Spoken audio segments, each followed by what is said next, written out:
since 2018 sa SEC. Next, we also have contractors license issued by PCAB or the Philippine Contractors Accreditation Board. Yes po, lisensyado rin po kami magtayo ng mga bahay.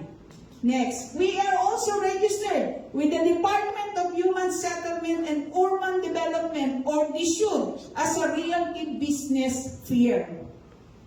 And of course, we have our business permits. All branches have business permits. Pero pinakita ko lang po dito yung Baguio because that's the main office. And this is our permit sa Nueva Vizcaya. So, legit po tayo. Okay, next.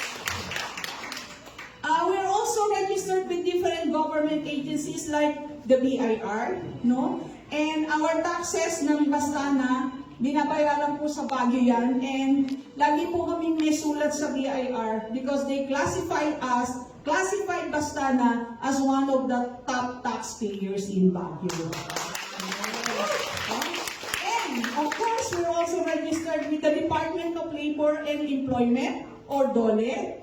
And also, registered din po kami sa SSS. Lahat po, sinusunod po natin yan. And also with PhilHealth and Pag-ibig. So, kompleto po ang mga legal requirements na ina-accomplish ng Bastana. Also, we are registered with the Anti-Money Laundering Council in compliance with the Anti-Money Laundering Act or AMLA.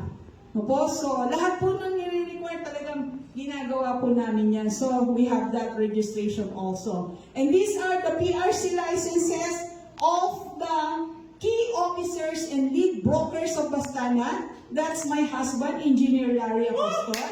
My daughter, Jackie Aquino, is also a licensed broker. And then here are my licenses, PRC licenses as a real estate consultant, as a real estate broker, and as a real estate appraiser. Next. So, what is our unique